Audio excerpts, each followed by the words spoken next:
Facebook in 2012 has some 850 million monthly active users. That is a huge base of people, potential customers for you and your business. And of those 850 million, 483 of them are daily active users. See, these are people that log on to Facebook each and every day. And a large percentage of these people actually access Facebook through their mobile products. So these people are on the go and accessing Facebook with their smartphones and their iPads. And it is available in more than 70 languages around the world. So this is not just US based or North American based. It is absolutely 100% around the entire world. Facebook is huge and just getting bigger and bigger. Another interesting statistic is that the traffic that Facebook gets accounts for 95% of social networking time on the web. What does that mean exactly? That means that out of all of the time that people are spending on social network sites, 95% of that total time is spent on Facebook.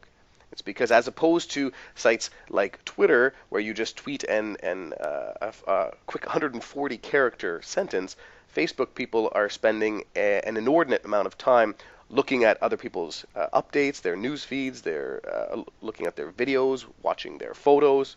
So Facebook people spend a lot of time inside of Facebook. It is not a quick in and out type of website. And that's only better and better and better for your business. And the reason we're here is because of the new timelines layout. So if you are familiar at all with Facebook and you have a profile, then you'll know what the new timelines is. So timelines is a brand new layout that Facebook has started to roll out across profiles first. And as of February 29th, they decided to test it out with pages. So this changes a lot of things inside the pages format. So there are some things that you can't do and some things that are new that you can do. And this is why we need to let businesses understand the differences that are taking place. And as of March 31st, then every page will be forced by Facebook to change over to this new timeline. So if you don't feel like doing it right now, then you have that option from February 29th to March 31st. You can test drive, so to speak, the new timeline's layout and not publish it publicly. So you can kind of test the features and edit your page to get it ready for March 31st. But as of the 31st, everybody will be switching over.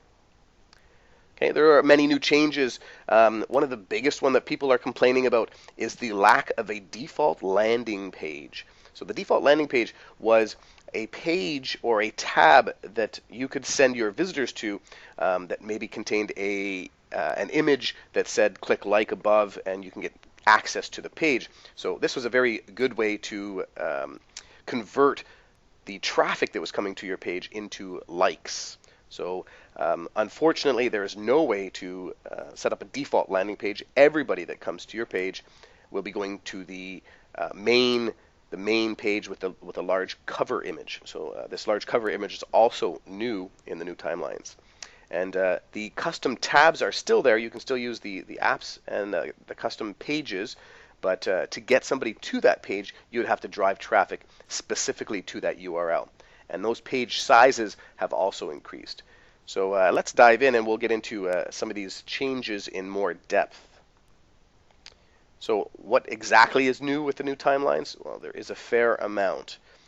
As we stated earlier, the cover image, it is a huge image that is placed on your page, and it stretches across the entire top of the page. And then the profile picture, which used to be fairly long and skinny down the left-hand side of your pages, is now a square. And the About section is a little more visible now. There is an app display, and this is basically your tabs are displayed in a more prevalent place underneath the cover image, and you're able to see a lot more of them rather than just a little link. You have a highlight feed, which allows users to choose how they want to interact with your page. There's a timeline navigation where users can choose what date they're able to go back to, and they can see deep into your page's past or your company's past. The activity feed allows users to see friends' activity on your page and whether friends have posted or not. And then we also have the friend feed. Okay, and this allows, again, to see more of what exactly is happening with your friends. We have pin posts and milestones and starred stories. These are all three different ways to highlight important activities or important dates or product launches and stuff like that, to highlight these and keep them on top of the page or to give them more visibility. And then private messaging is something brand new. You can message fans, and fans can message you. We'll get into that a little deeper. You can also turn that on or off. There's an admin panel that is very accessible now, right on top of the page, and you can hide or see the admin panel just by a click of the button. And then they have an activity log that shows you all of the information and activity that's happening on your pages. Okay, so we'll go into depth here and we'll go one by one with this. So this is if you haven't seen it, this is the new layout for the timelines. And the cover image is at the top here. So number one is that huge cover image displayed across the entire width of your page. Number two is the little profile picture. Three is the actual timeline itself. Okay, users can click on that on the different dates in that timeline. Number four is the About section. This tells you about the company and what category your page is listed under. And then five is the apps, and this was the thing that took over the tabs. And six is highlights. So this allows the users to engage the page differently to see if it's just their friends and other people or admins that are posting. Okay, they can choose that there. The composer is pretty much the same as it used to be. They took out links because there was no reason for having links there, and they've added the milestone to it. And then pin post allows you to pin a post to the top of the feed. And then friend activity allows you to see what your friends your friends and your friends, how they are interacting with your page. So the cover image is obviously a lot larger than the profile pic that you used to have on your old pages. And this is located very visibly at the top, and it's 851 pixels across by 315 pixels high.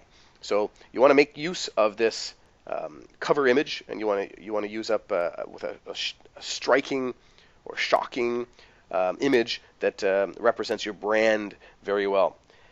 But note that there are some rules to this cover image.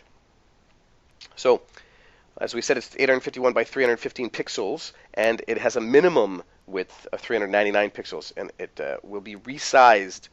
Okay, but I would suggest that you use the entire 851 by 315 pixels. It's just a lot easier, and you don't want to have Facebook resize something and lose the pixelation of it.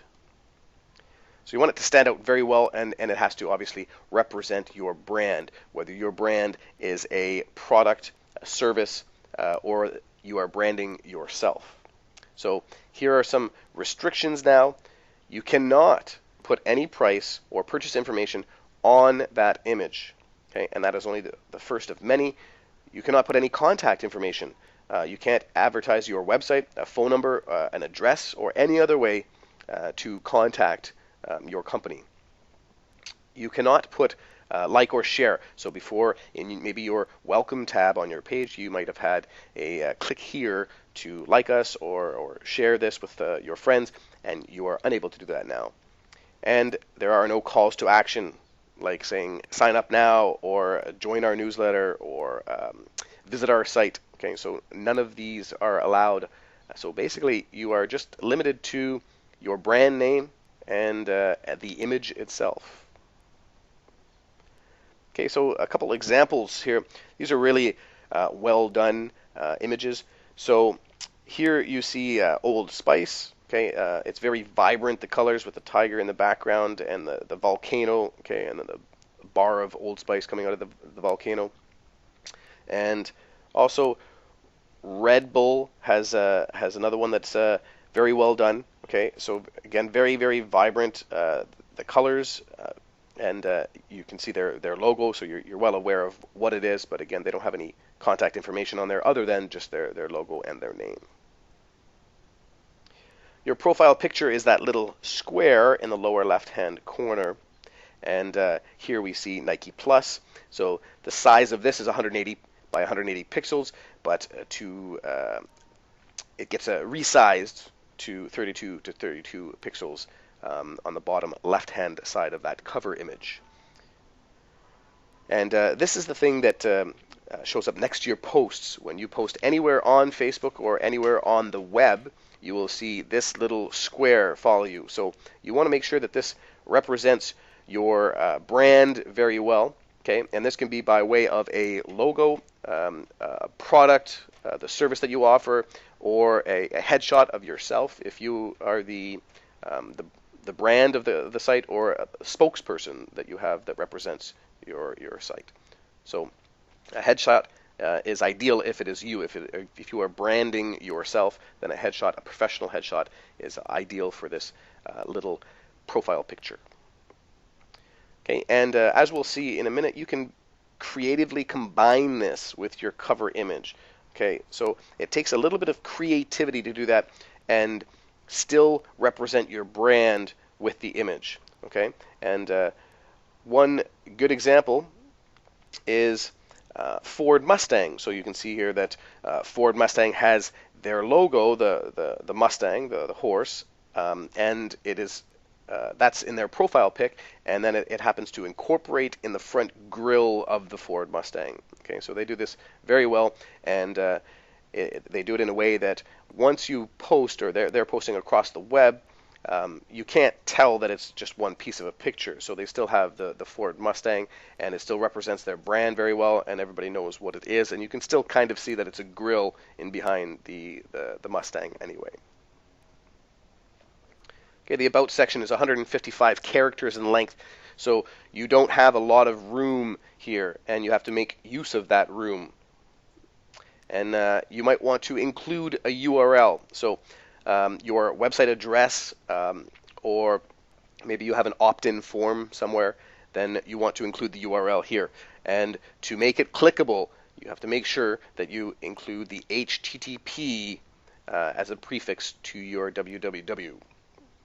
Okay, so make sure that you include the HTTP in the beginning, and that will make the actual URL clickable. And if the URL is too long, so if you have a very long website address, and then you are trying to direct somebody directly to a page, well, since you only have 155 characters, then you'll want to shorten that down. And you can use a lot of different link shortening services, and one of those is Bitly.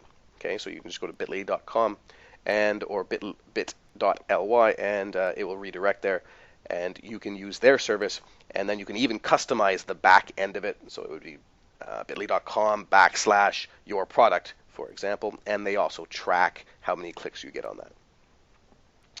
Okay, it should describe your company in this section and what you do. And again, it is kind of like Twitter, where you have a very small area to work with, few characters, so make it stand out and make it represent your company and or your products or service, and it should describe what it is exactly that your company does. So here's a little example of what the box looks like. So this is Old Spices, and they are in the health and beauty category, and you would choose that when you create your page. And it says Old Spice has 74 years of experience helping guys improve their man smells with deodorant, body wash, antiperspirant, and fragrances. So this is basically saying, we know man smells, and we know how to get rid of man smells. For 74 years we've been doing this. So the entire box itself is automatically clickable and linked back to your information page. Okay? But if you put a URL at the beginning, then that separately will go to whatever the URL is. So the URL inside the About box is clickable, and then the entire About box is clickable. Okay, Okay, this is your new app display, and this appears to the bottom right of your cover image. So this has taken the place of the links and the tabs that they used to be on the left-hand side underneath your profile pic in the old pages, and these are now thumbnails. So there are only 4 that get displayed here, and if you want more, then the user has to click this little arrow, and a drop-down box will appear, and they can choose. So what this means is that it's only these 4 that are very visible to your fans. And as we'll see in a second, the first one, photos, cannot be changed. So that means that really you only have 3. And this one shows likes, but it is not important to put likes there because you can see it elsewhere on the page, and it takes up some of the prime real estate right there. So I would suggest that you do not use likes here, that you have some other custom apps which you are able to change and customize this thumbnail. So it's 111 by 74 pixels, and you can put in an image of your choice here to make it a lot more enticing to your customers. So choose thumbnails that encourage the user to click on it. Okay, you want them to take some action, and many people are not going to click that little arrow. So if you want to change these, you can click the arrow, and then there will be a little pencil icon at the top right of the little thumbnails of the app display, and you can swap back and forth to choose which 3 appear in this location beside photos. Your highlight feed, it's in the center of the page, and it allows users to choose how they want to interact with your page. So they can see just highlights, and highlights is something that Facebook has deemed to be the most important. Okay, so basically whatever Facebook has thought to be the most relevant to your fans, that will show up first. And otherwise, you can choose post by page, which means that all you will see is what the page itself or the admins have posted on the page, and then you have posts by others. So this will allow users to see what other fans are saying about the pages, and filter out what the actual page is saying. Okay, so this lets users see just what other people are saying about the brand. So you have to be very careful to always edit your posts and take care of any negative feedback that might be showing up on your page, because users now have the ability to dig fairly deeply into your page and basically see everything that somebody is posting. So this is your timeline navigation, and this allows users to click all the way through each of the different years to see what kind of activity has happened, not just on your page, but with your company. So as long as you have put something, attached a date to a specific post or a photograph, then it will create a new timeline entry, and then users are allowed to navigate through your page by way of these dates. So this allows users to dig a lot deeper into your page, so you want to make sure that you don't have anything that is negative in there. Okay, you want to go through each date, and then you as the page owner, acting as a user, you want to ask yourself, at every step of the way, at every little click that I make, does this represent my company? The way that I'm seeing this page, my page right now, does this represent my company the way that I want it to? And if it doesn't, then you want to edit that and make sure that every date and every way that a customer or a user can interact with your page is representing your company the way that you want them to see it.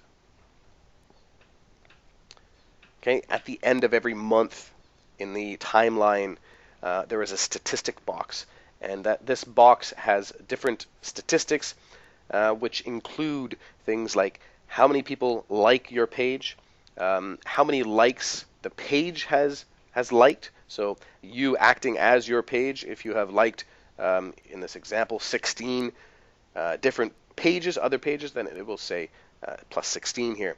And then it also tells you who is talking about your page. And people talking about your page is the people that are engaging somehow with your page. Okay, and this can be by sharing, by commenting, by liking. Okay, so anybody that is engaging with your page. Your activity feed is actually your new wall. Okay, so they don't say wall anymore; it's just called an activity feed. And as we've mentioned before, Facebook has an algorithm called EdgeRank, and it's EdgeRank that decides what is to be displayed when you choose the default highlights. So when highlights is chosen, then Facebook is automatically choosing which stories are going to appear to the users there. You can edit or change any of this by clicking the little pencil icon that is at the top of the right of all the posts, and this allows you to do a lot of different things with those posts, including hiding the post from the feed. You're also able to disable posting if certain fans start getting a little ornery and maybe a negative on your page. Then you can disable the ability for that fan to post on your page. So you can do that for individual fans if anybody starts spamming you. Pinning posts. Okay, pin a post. It allows you to keep an important post at the top of your activity feed for a duration of 7 days. So you want to use this to highlight very important posts. So maybe you have a really good story or feedback from a customer or something, and you want other customers to see that, so you might go ahead and pin that post. And you want to use this for things like important updates or contests or announcements. Okay, so if you release a new product, then you might want to pin a post and let people know that you have released a new product. And if you do something like a picture, then you can add links, okay, and additional info in the description. So when people click over, then they will be given the opportunity to click the link that is clickable in the description box, and that will take them away from Facebook and to your site or an opt-in form or a page on your site with the new product. Okay, and you can pin the post by clicking again the edit icon, which is the pencil icon that is located at the top right of the posts. So one of those options, once you click that pencil, will be to pin the post. Friend feed. Okay, so your friend feed is highlighting your friends' interaction and your friends' interaction with the page.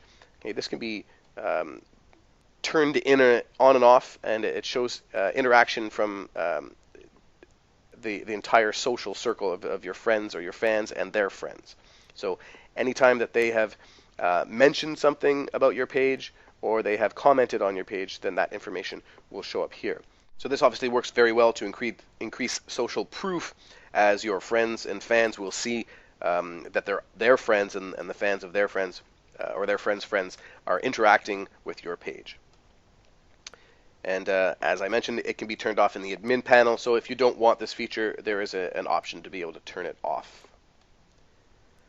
Milestones is something brand new, and Milestones is just that. It is a way to set a milestone from your company. So a very historic or important date or event, and this gives you the opportunity to highlight that date or event in your page.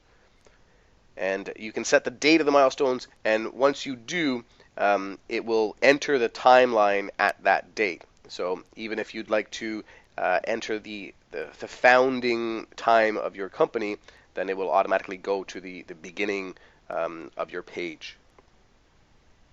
And the milestones have a lot more weight. We talked briefly about Facebook's algorithm called EdgeRank, and milestones holds a little more weight in that algorithm, so they will appear more readily in your fans' news feeds. But that doesn't mean that you should abuse them at all. They're only meant to be for very large events.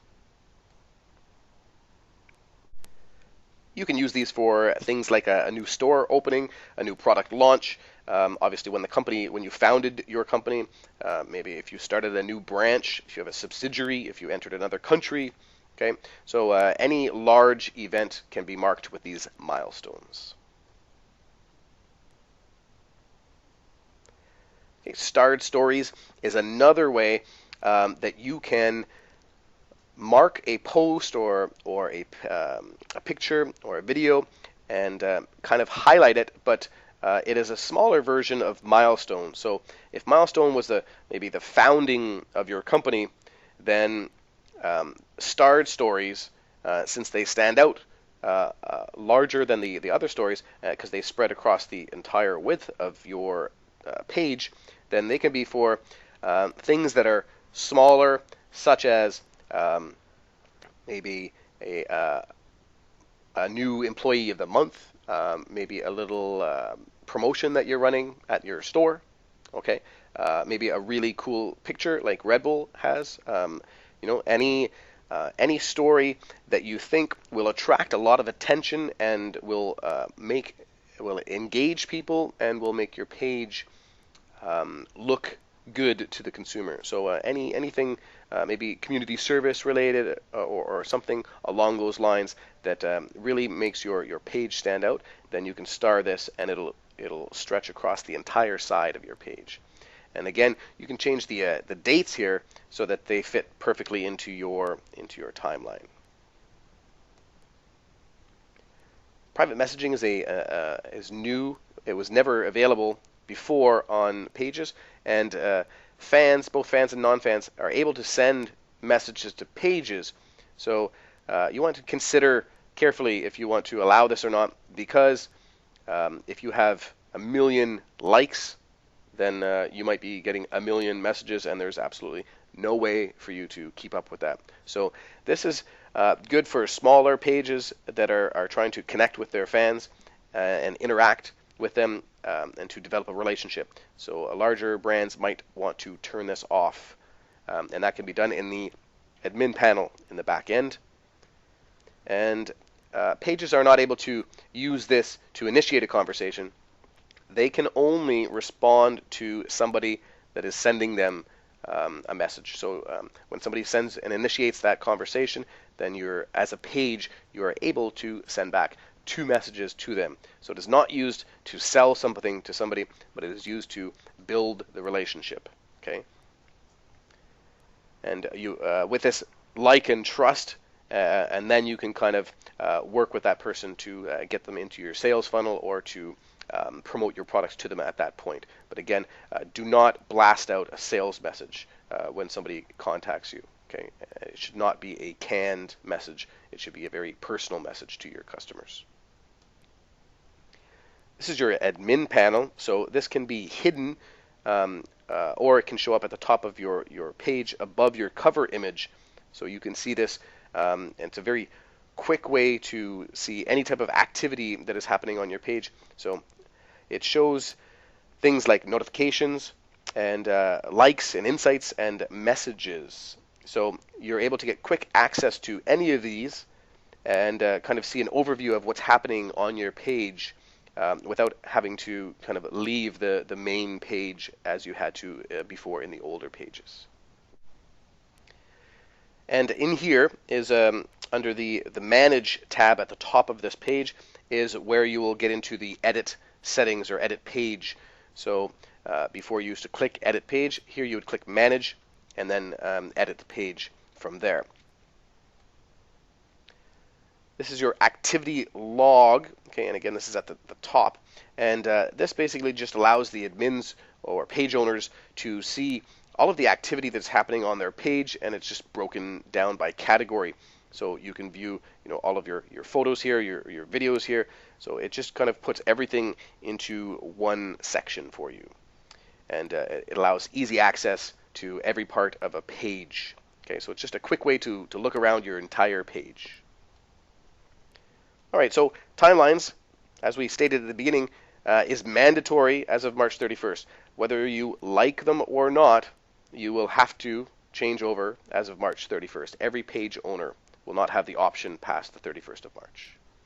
And default landing pages, unfortunately, do not exist. And this is Facebook's way of trying to dig out more advertising dollars, because you have to now drive traffic to any welcome tabs or pages that you have made, rather than forcing people to land on that tab when they come to your page originally. And all apps should function the same as they did before. If you have an app on your page, it should translate over well, and if it doesn't, you just have to go back into the apps section. But most of the apps should function the same as they did in the old pages. And the custom page sizes have increased to about 810 pixels wide. So if you had a default landing page or a like reveal page, then you will notice now when you go to that page that it's actually smaller than the entire width of the page. So you either have to center it or you have to increase the size of it so that it fills the entire page. And you better embrace the changes or become obsolete. Facebook is not going to change back. So Timeline seems like it's here to stay. They figure that it gives pages a better way to represent their company, and to be able to see, gives customers the ability to see an overview of their entire business, and from the beginning, up until now, rather than scrolling through older posts all the time. So Facebook thinks it's a better idea, and only time will tell, but you have to change to the new Timeline pages. So embrace the changes and get used to them and start playing around with it before the 31st of March, when you will have to change over. That's it for this video on Timeline training strategies.